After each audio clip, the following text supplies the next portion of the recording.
Hey guys, so this is going to be chapter 17 and 19. We covered chapters 16 and 18 last week. We covered strokes and diabetic emergencies. It's under the sudden illness lecture. So this one's going to be chapter 17 and chapter 19.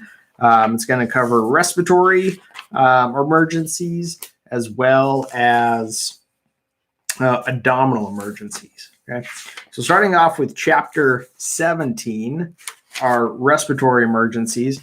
The first one that we have is called dyspnea. So dyspnea is just the fancy way of saying difficulty breathing. Okay. So as always, our ABCs are going to be our most important priority. So airway, breathing, circulation. So if someone's having a hard time breathing, you want to make sure that they're not choking on something. You want to make sure that their airway is clear. You want to make sure that they haven't had any trouble breathing in the past, that they're not on any kinds of medications for breathing. Okay. If you have equipment nearby, you can use a mask, like if they have oxygen that that they carry with them. Sometimes they have like nasal cannulas with a portable oxygen tube. You can put that on and give that to them to try and help them breathe. Okay. But other than that, it's just maintaining your airway, breathing, and circulation and calling EMS. Okay. The second heading in that chapter is COPD, chronic obstructive pulmonary disease, also known as emphysema. So this is where we have a lot of swelling and thickened mucus around the lungs. So your book has a picture in it right here. So people who have COPD or emphysema, a lot of times will have inhalers that are prescribed to them to try and keep their airways open. Could be an albuterol inhaler, or sometimes they have an Advair disc that they'll use as an inhaler. So they usually carry that and oxygen with them.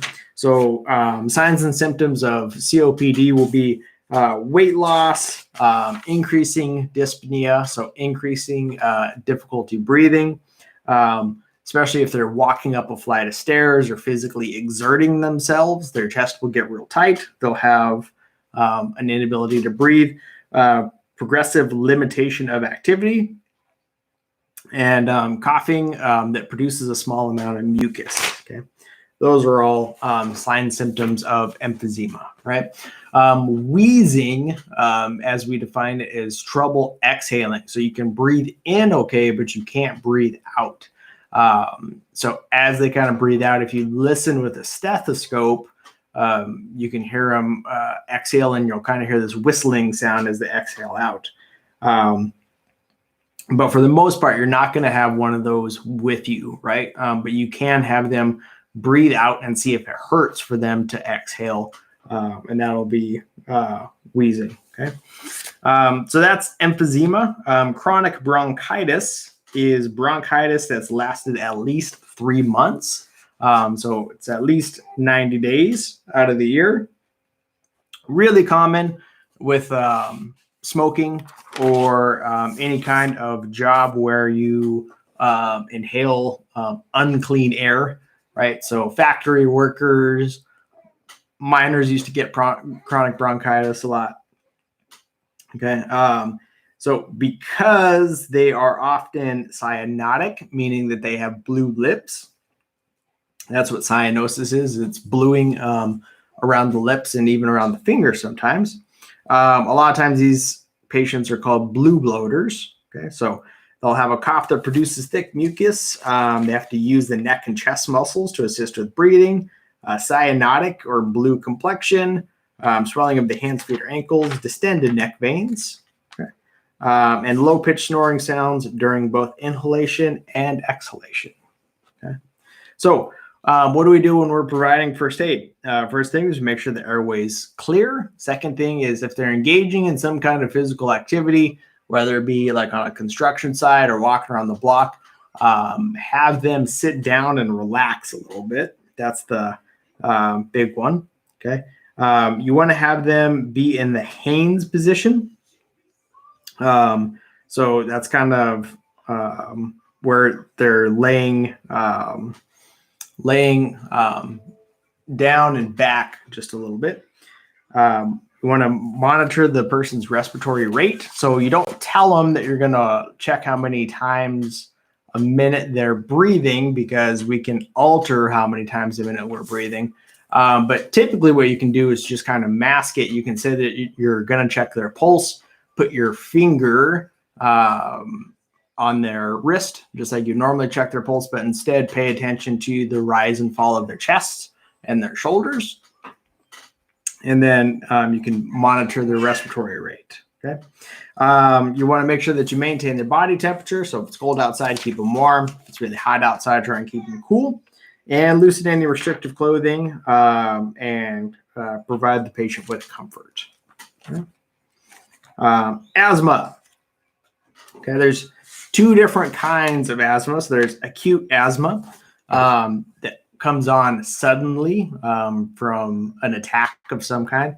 And then there's prolonged asthma, also called status asthmaticus. Okay, but that's just basically chronic asthma, right? And what happens here is we have your body's immune system kind of kicks into hyperdrive, and all of the airways begin to swell, and then the openings close, right? So we usually provide some steroids along with albuterol to help suppress your body's immune system. By suppressing the immune system, will reduce the swelling on the airways. And then with albuterol, that'll actually open up all of the airways and help you breathe a little bit better, okay? But basically, asthma varies in duration, but it has one of the following here. Bronchospasm, so just spasming of the bronchi to shut, swelling of the mucous membranes of the bronchial walls, or plugging of the bronchi by thick mucus secretions. Okay, so bronchioles and the bronchi are the tubes that we have in our lungs. So we have the main one that comes down here called the trachea. Okay, those split into two bronchi, and then bronchioles kind of branch off. So your lungs look like a tree. Okay, but albuterol and steroids will help open up those airways, okay, and decrease all of the swelling. Okay.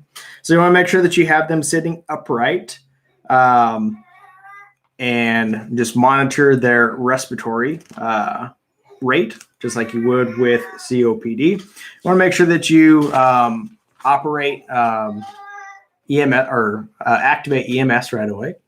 Okay. Pay attention to their respirations, because they can become very shallow and quick, and that will lead the person to go unconscious. So you want to make sure you focus on their breathing rate. Anywhere between 12 to 20 respirations per minute is normal.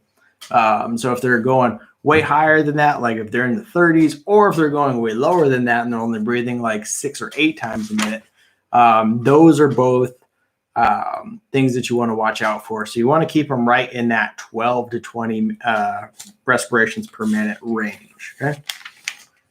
So if they have a prescribed inhaler, you can assist giving that to them. Okay. Has to be prescribed. It can't be somebody else's inhaler. Or like if you have an inhaler, you can't give them your inhaler. So if they have an inhaler with them and it is prescribed to them, you can give it to them. Make sure you've already called 911 by that point. Make sure that the person that you are helping is acknowledging that they have an asthma attack.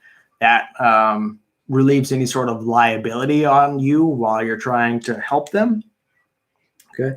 And that it's their own prescribed inhaler, and the victim is able to identify the medication and unable to use it without assistance. Okay.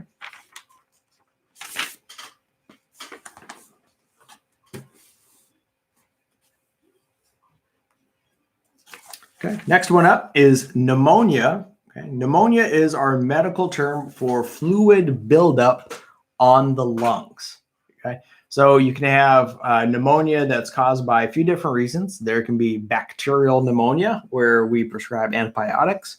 A person can have viral pneumonia, which is caused by a viral infection. Okay. Generally, when someone has pneumonia, they're going to have a fever. You won't run into too many instances where a person has full-fledged pneumonia and they won't have a fever. So they're going to appear very sick, kind of have that look like they got, hit by a freight train. They're going to have chest pain, difficulty breathing, rapid respirations. They can be in full-blown respiratory distress if they've ignored it long enough. That's where they're not breathing appropriately to maintain consciousness. Okay. Noisy breathing and hot and dry skin. Those are all signs and symptoms of pneumonia. Okay.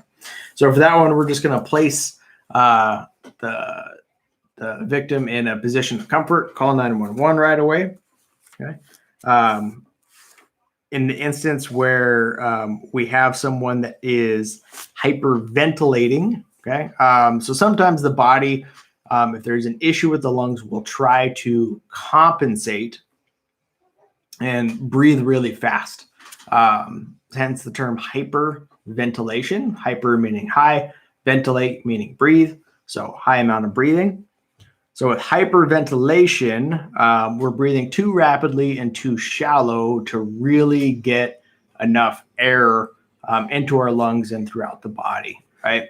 And oftentimes what happens when someone is hyperventilating is there will be a drop in the amount of oxygen and they'll actually go unconscious, which is why we typically have them slow down,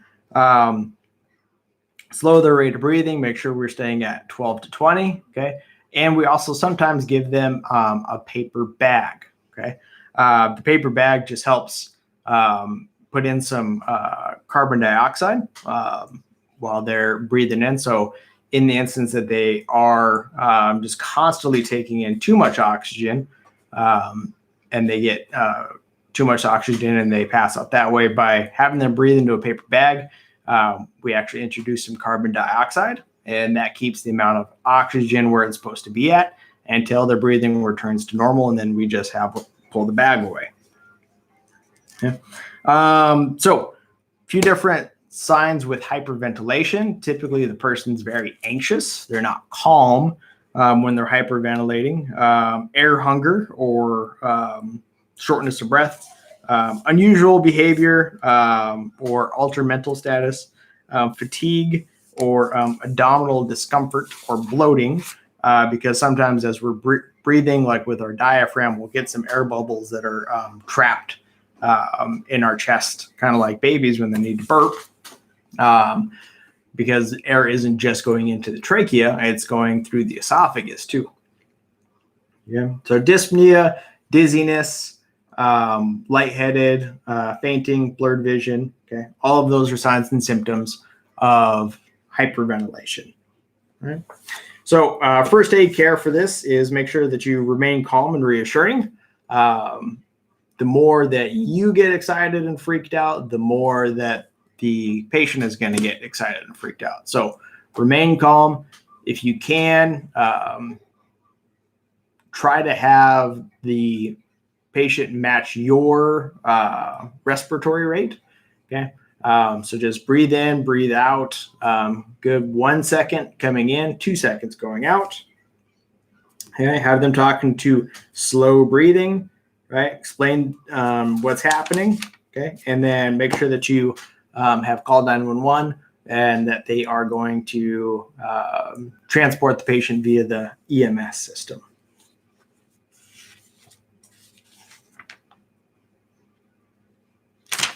Okay. And according to your book, they don't want you guys to use paper bag.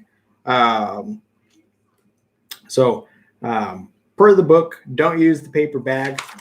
Something that I got taught to do, but obviously they've changed it here at the end. So we'll listen to the book. Don't use the paper bag. Just have them maintain a slow breathing rate as best as possible. Okay. And that would be it for chapter 17. Hope you guys are doing your end of chapter tests. If you guys can, make sure you do your end of chapter tests for 17 and 19. Submit them to me online by 3:30 next week when the next lecture will come out. So try and get that done. And that's how we'll be keeping attendance moving forward. Okay. So 19 is acute abdominal distress and related emergencies. Okay. So the way that we can look, or the way that we can try and figure out what's going on with the abdomen, we covered this when we talked about just doing a rapid assessment on our patients, is we can take the abdomen and we can divide it into quadrants at the belly button. Okay? So the book does a really good job of it, right? So about right here is where you would have the belly button. So you would take and make a cross, right? And you would have 4 different quadrants. So this would be the right upper quadrant, left upper quadrant, right lower quadrant, left lower quadrant. And that helps us kind of determine what's all living in the area right there. Okay, so in the right upper quadrant, we'll have the liver and the gallbladder. Left, we have the stomach, part of the liver. Down here, we have a good chunk of the large intestines and small intestines. We also have the appendix, which is the little small, narrow portion of the large intestines right there. That's your appendix. So when you have appendicitis, that's what's hurting. And then we have over here, mostly small intestines, right? So we can kind of determine what's going on with the person that we're treating based on where the pain is at in their abdomen. Okay. So as we are assessing, we're going to look at the quadrant that we're experiencing the pain in. Okay. And we're going to note if there's any kind of like distension or bloating or discoloration. We're going to ask the person if the pain is sharp, if it's dull. We're going to ask if the person just ate anything. All of those can be a factor in what's causing their abdominal pain. Okay.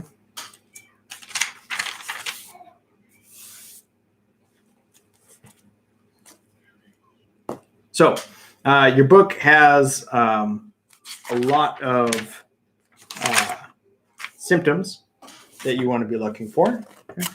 So we have our abdominal pain, kind of colicky pain, cramps, bloating, distension, okay?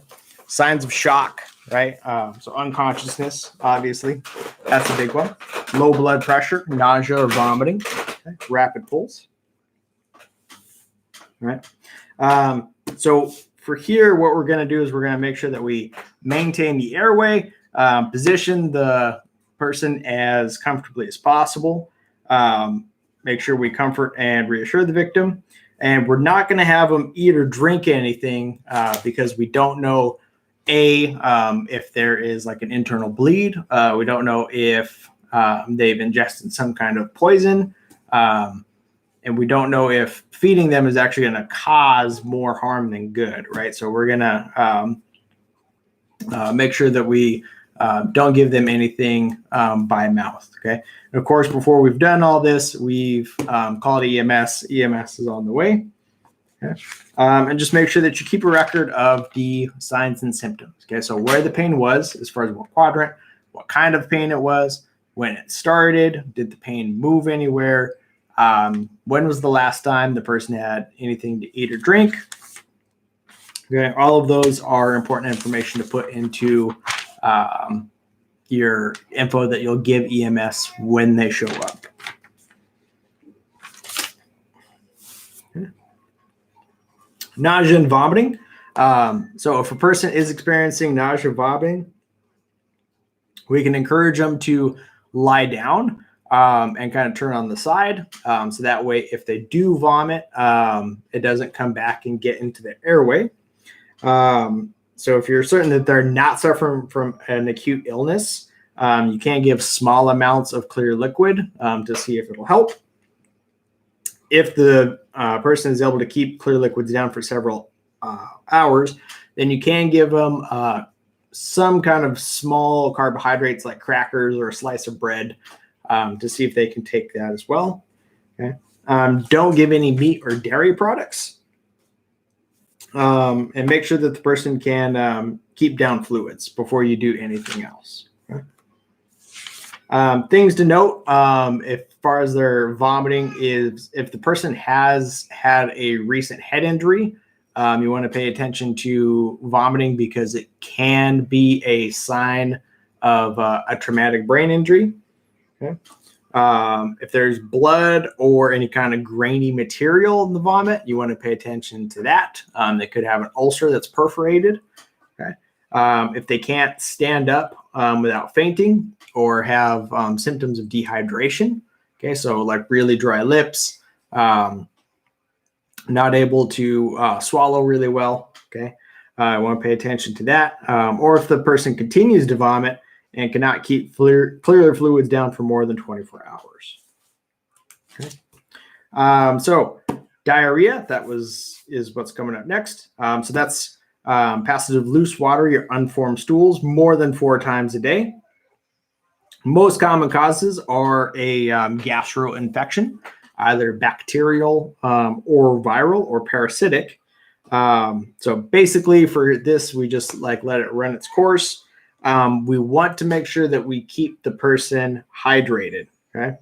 At least 8 to 10 glasses of fluid a day. So back in like 1918, even dehydration was a very common form of death. It was hard for us to keep people hydrated.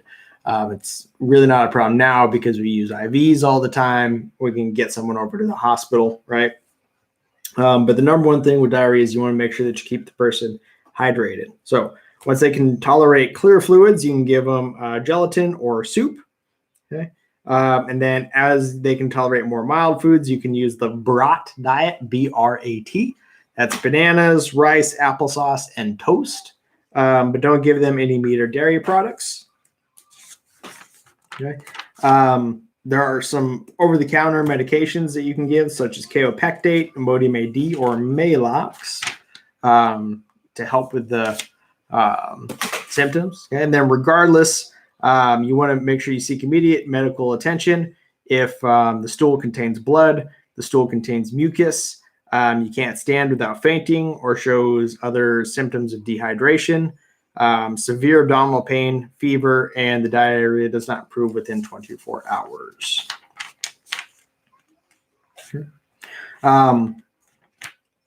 Then chapter 19, we have some special considerations that we have to take into account. Okay. So one of them would be a esophageal varices. Okay. What that is a bulging, engorged, and weakened blood vessel in the lining of the wall of the lower 1/3 of the esophagus. So if we go back to over here, this would be our esophagus right here. So this is where we're going to have the problem, is kind of like right here in the chest, in the pectoralis muscles. Okay.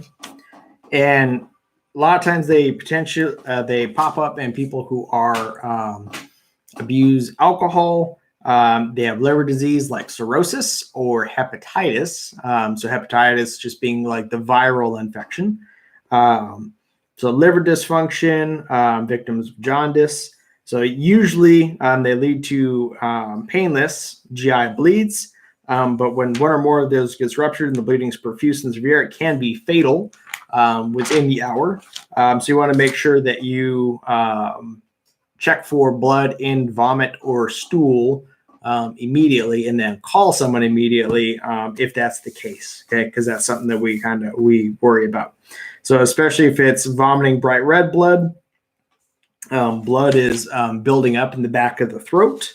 Absence of pain or tenderness in the stomach, and a rapid pulse, usually 120 beats per minute. This is the body's way of trying to compensate for the bleed. the heart rate increases to try and pump blood to all of the body to try and keep all the tissues oxygenated. But it, in a sense, makes the bleed worse than what it actually might be. Okay.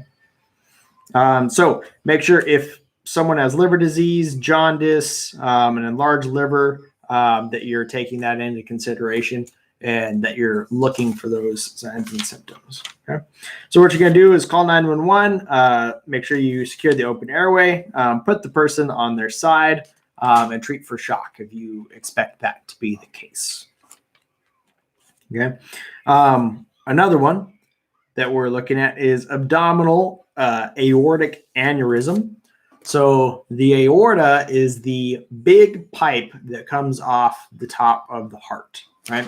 So if we're looking here at the chest, the aorta comes off of the heart and ascends and then comes down, okay? And so as it's coming down, it feeds off arteries to all of our organs. So to our lungs, to our spleen, to our kidneys, into our intestines, right? As that aorta is coming down, there's all these arteries that fork off of it. So you can't have an aneurysm of the aorta here in your abdomen. And an aneurysm is essentially where you get a almost like a bubble due to like arteriosclerosis that builds up on the side of the artery, and then the artery bursts. Okay. So it's one of the most lethal conditions out there. Honestly, if that aorta does burst and it's bad, the person's not going to last very long. They probably have about 10, 15 minutes max as far as like being alive. But if the aneurysm is small, they might have a little bit more time than that. It just kind of depends on the situation. Okay. But signs and symptoms of that are sudden severe pain in the abdomen, nausea, vomiting, mottled abdominal skin, meaning that it gets red patches and bruising amongst like the regular color skin in the abdomen. Okay. Pale legs and decreased or absent pulses in the groin and in the feet. So you can actually check the pulse, have the person like take off their socks and shoes, check for a pulse in their feet. And then if the pulse is absent, you can kind of determine that the blood isn't flowing down to their feet because it's all leaking out higher up, right? So just like checking a pipe, if you expect a pipe is burst, you would go to like one end of the pipe, see if there's water coming out. If there's not as much water coming out, you would assume that the pipe has burst somewhere further up the run, right? So you would kind of track it back and see where it goes. So you can do the same thing with an artery, okay? You can check for a pulse. If there's not a pulse in the feet, then you can move up, check the groin, continue to move up and see where the issue is. So we're going to examine the abdomen very gently. Just kind of gently palpate or press on it to see what happens. If there's extreme amount of pain, we don't want to obviously cause our patient to be in any more pain. Plus, we can also worsen the aneurysm by palpating too hard. So other than that, we'll just treat the person for shock and monitor vital signs. But first things first, always call 911. Okay. So that is chapter 19, chapter 17 and 19. So the self-tests will be due a week from today. You guys can just email them to me or take a picture and send them to me via phone. Number is 701-640-8212. So I can take them either way, email or snap a picture, send them to me via phone. If you guys have any questions, feel free to email me. We switched over to the EDU emails now. So it's SCORE, first initial, last name, or score at swcollege.edu. So you can get them to me that way, or you can send them to me on the old email. It still works, and I check both, but we're transitioning over to the new one. So yeah, email, take a picture, send it to me, or get a hold of me on Facebook. You can do that too. Any other questions or anything, just reach out. Hopefully you guys are staying safe, and we will talk to you next week.